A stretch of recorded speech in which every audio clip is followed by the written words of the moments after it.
Yeah, severally I've come across people talking about not understanding the concept of the common good. I would like to elucidate briefly on that concept. Human beings are social entities that live in families and in societies. And social entities are not isolated entities. They live together and interact with one another. In the context of their daily livings, they encounter one another and encounter other realities in their contexts. They live in a street, they live in a yard, they live in the common place, they live in the village, they live in the urban areas, they live and work in the offices. So what is that good that is common to these people?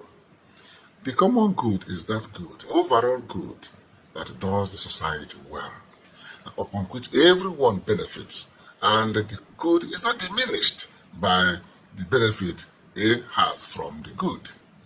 Look at the environment, for example. The environment is a typical and classical example of the common good.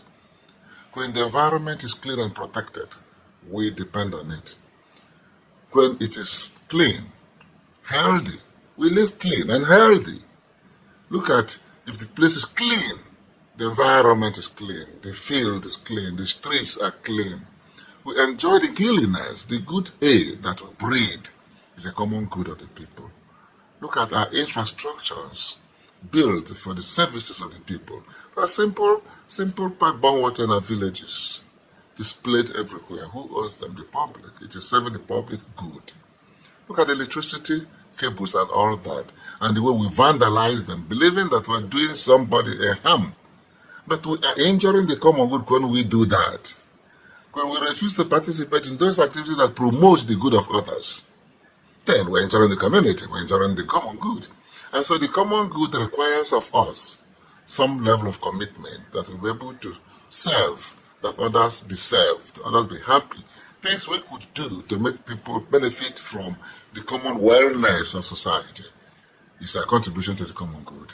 And therefore it is very important that we dedicate some of our time in service of the common good of people, the good that benefits everyone.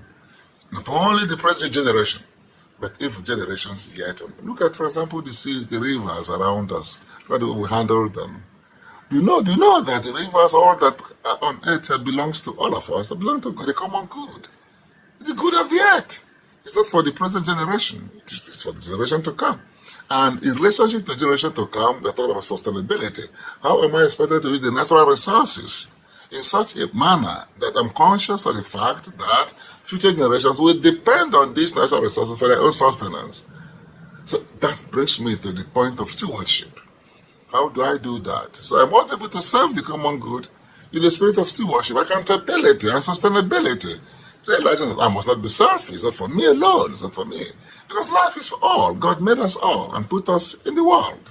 Yeah, as shepherds and as stewards of His creation. And so we are bound in our duties to preserve the common good of all and then to serve that common good for the overall good of society. And when we do that, then our life will be more assured, we'll be happier, and then we'll be more serene in our undertakings and in our relation with another. It's an opportunity of grace that today we are able, physically able. Could you imagine what happens when we're no longer able to do anything? So it's an opportunity for us today that we're able to serve that good that benefits everyone, and whose benefit does not diminish the benefit of others. Shalom.